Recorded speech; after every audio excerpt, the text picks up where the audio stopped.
Vous avez encore 5 minutes?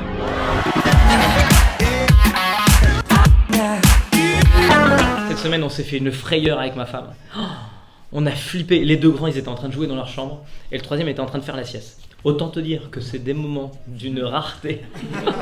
On est tous les deux ensemble, il n'y a pas un bruit, on se regarde dans les yeux. Limite, on sait plus trop quoi se dire, tu vois.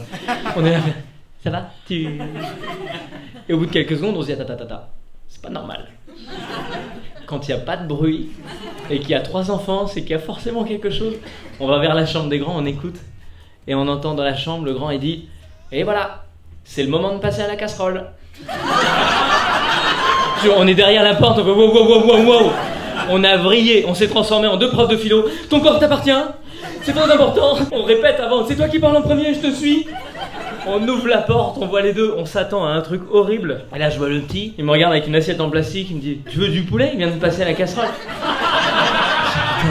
Il jouait la dinette. Penses-tu que j'aurais été soulagé et que là, moi, je les ai regardés en faisant « C'est pas ça que ça veut dire, passer à la casserole. » C'est ma femme derrière. Non. On en parlera plus tard, les enfants. Ouais, heureusement qu'elle est là, parce qu'effectivement il y a des sujets des fois, vaut mieux pas en parler tout de suite, vaut mieux attendre un peu pour pas dire de conneries, pour pas faire comme la secrétaire d'État chargée des affaires étrangères, Amélie de Montchalin. Cette semaine par exemple, elle a donné son avis sur l'homme qui s'est immolé, vous avez vu cet étudiant là? Et elle derrière, elle a dit que c'était pas un acte politique. Mais c'est-à-dire, c'est toi qui décides si les actes sont politiques. Alors on est sur un mec qui s'est immolé pour qu'on ouvre les yeux sur la précarité étudiante, donc j'ai l'impression que c'est politique, hein. Et c'est lui qui décide. Enfin, je veux dire, quand Gandhi il a fait une grève de la faim, tu vas pas venir en faisant je sais que tu essayes de perdre du poids, mais il y a d'autres moyens. Ah non, c'est politique, évidemment. Le but, c'est d'attirer l'attention sur... Alors c'est vrai que c'est dommage, parce que on n'a pas beaucoup parlé à la télé, hein.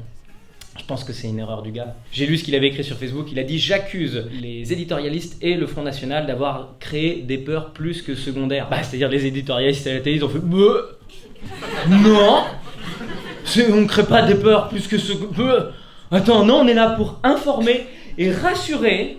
Et d'ailleurs, je pense que c'est pas une bonne idée de parler de quelqu'un qui s'immole. Nous allons plutôt parler de la tyrannie et de la menace terroriste des islamistes. Rassurer, c'est très important. Donc non, ils en ont pas beaucoup parlé à la télé. Tu m'étonnes, évidemment. Un mec qui s'immole pour protester contre le capitalisme. On est à 2 doigts de Noël. C'est pas bon pour l'économie, hein. Heureusement, cette semaine, il y avait Alain Finkielkraut pour nous remonter le moral. Alain Finkielkraut qui était invité dans une émission où il parlait de liberté d'expression. J'adore les débats sur la liberté d'expression. J'adore parce que t'as toujours des gens au milieu qui coupent la parole en faisant « Mais vous ne pouvez pas dire ça !» J'adore ça. Et donc là, c'était génial parce qu'il y avait plein d'invités. Et parmi ces invités, il y avait Caroline de Haas, donc militante féministe. Et en face, il y avait Alain Finkielkraut, le philosophe que l'on connaît. Évidemment, c'est vrai que tu mets les deux, ça pète quoi. Hein. C'est du manteau, c'est du coca. Hein. Tu sais que ça va exploser. D'ailleurs, je voudrais féliciter vraiment David Pujadas. Bon boulot. Hein. La semaine dernière, c'était Graziani. Cette semaine, c'est Finkielkraut. Waouh! On n'a jamais autant parlé de LCI. Je sais pas quel est le projet pour faire mieux la semaine prochaine. Je propose un débat sur la majorité sexuelle et que l'invité, ce soit Polanski. Voilà, c'est ma proposition. Faites ce que vous voulez. Vous avez entendu ce qu'il a dit cette semaine, Finkielkraut? Finkielkraut, il a dit « Je dis aux hommes, violez les femmes. Moi-même, je viole la même tous les soirs et elle en a marre. » Pujadas, il était derrière. « C'est du second degré, c'est du second degré. C'est du second degré. » J'espère que c'est du second degré. Enfin, tu vois, j'espère qu'il est pas arrivé sur le plateau. Alain Finkielkraut, bonsoir. Violez les gens.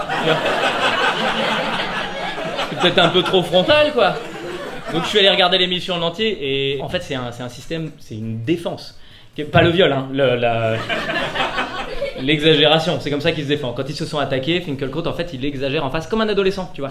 À qui tu dis ce serait bien que quand même tu passes l'éponge de temps en temps. Et je suis votre esclave. Tu vois, c'est ça.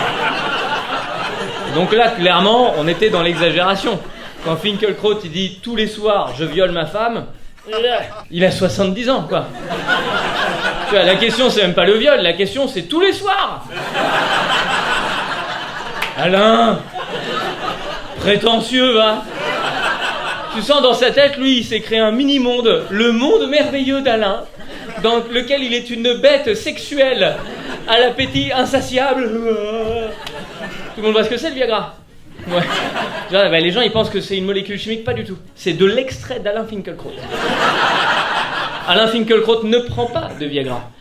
Alain Finkielkraut est le Viagra depuis 40 ans tous les soirs, arrête s'il te plaît. J'ai 37 ans. Et moi, au bout de 3 soirs consécutifs, déjà, je suis... Ça te dit pas, on fait autre chose, là? Sinon, mais c'est comme la crème anglaise, j'aime bien, mais trop... J'ai peur de faire une indigestion, tu vois. Mais lui, tous les soirs, depuis 40 ans, tu m'étonnes qu'elle en peut plus, sa femme. Tous les soirs, il est là... La bête. Qui c'est qui va passer à la casserole? Et Internet, merci d'avoir regardé cette vidéo jusqu'au bout. Rendez-vous